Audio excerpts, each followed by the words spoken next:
Hey guys, it's your fearless leader, Goldie, Commissioner of the ABL. I just wanted to take a few minutes to go through the Constitution because I know all of you struggle to read all 27 pages. So hopefully this little video will help and also be used as a reference for you for this year anyway. First of all, on the first page, you'll see all of the timelines for all the different versions of the changes that we've had through the voted polls at the V-Bulletin Forum. So for instance, this year, the changes for the 2030 season, which according to my daughter is in crimson red. I think it's Indian red. But I'm speaking from my old lacrosse days when I used to run a 40 and 4-4. Anyway, the other thing I've done based on David's feedback is I've put all the things that are not active in the league anymore in a black background with the text as shown here. So if you see the text in purple, that would have been a rule in 2020. It's not current because it'll have the black background, so that'll explain that, and maybe hopefully that helps scour through the 27 pages a little easier looking for what you need. Second page, making sure you've got the right build of the game, build 75. We talk about our core values. I think the big one here, pretty straightforward. 3 C's: commitment, communication, caring. A lot of passion in the league. We just got to remember we don't take things too personal, but we have a great group of guys, so thanks for being part of the league.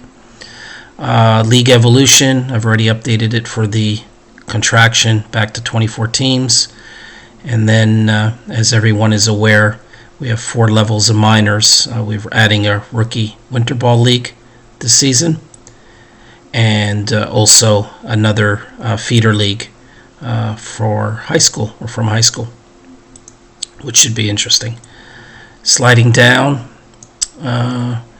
we have the league rules and game options. So here's the playoff setup, which is up for vote right now, so that may change.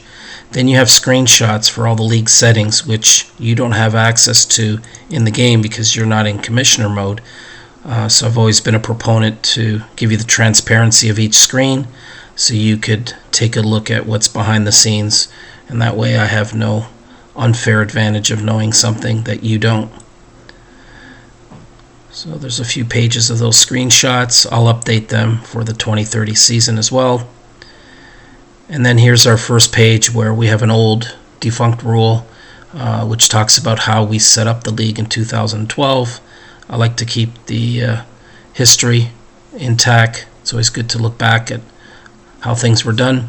So if you want to read it, it's there. If you don't care, you can skip through all of this stuff that's in a black background. It goes on, and then we come to the first current rule that we have right now, which is player contracts, mainly dealing with team options and buyouts.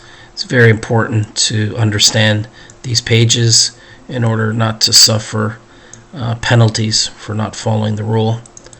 And again, remembering vesting options are not allowed, and if you do incentives, there are limits to the incentives that you can offer for either a starting pitcher, reliever, or batter, as shown. Then we slide down, talk about trading. As people know right now, trading is halted until free agents declare, and then after that, free trading is open all the way up until the trade deadline. Sliding up here, rosters. Again, all the roster limits must be adhered to at the start of spring training. Halting a simulation, that has to deal with not having the right rosters. More specifically, if you run out of DFA time on a player, that'll stop the sim, and it forces me as the commissioner to make a decision. So there's a little section on what happens there. Then we have coaches. As we remember, we have a rule here. Anybody that reaches 45 years of age, we add them as a coach if they're not already a coach.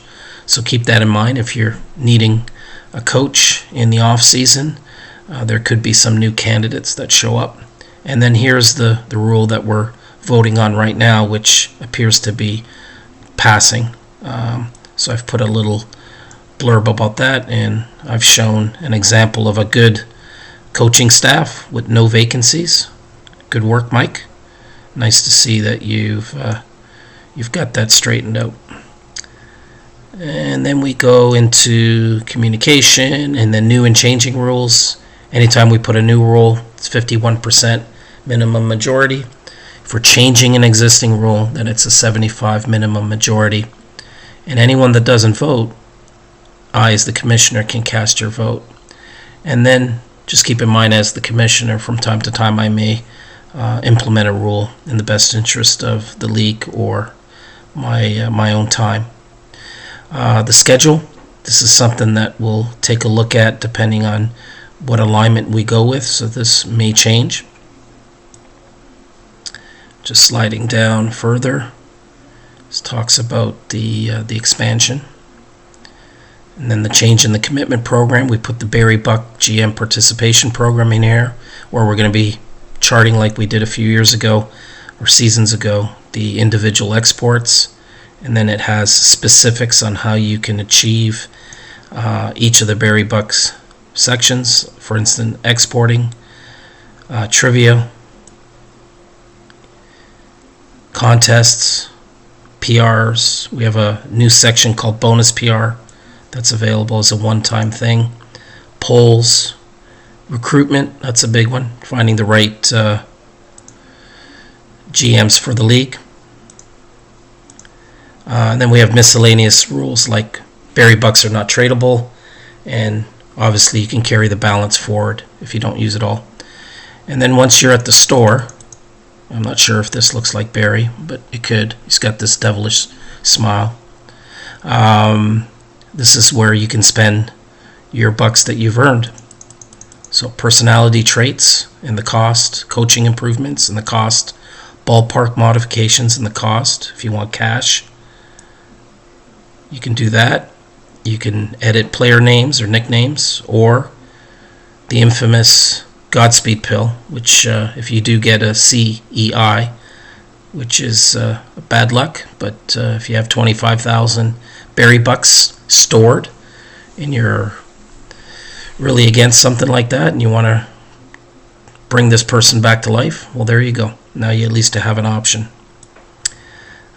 We still have the draft pool talent boost, which we'll be adding again this year, where the division winners and also the World Series winners gets to create a player.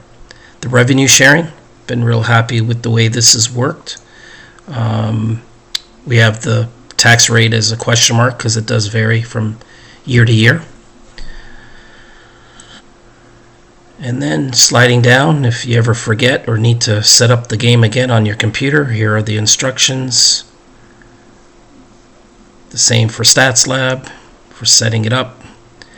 This OOTPOU utility, I'm not updating that anymore.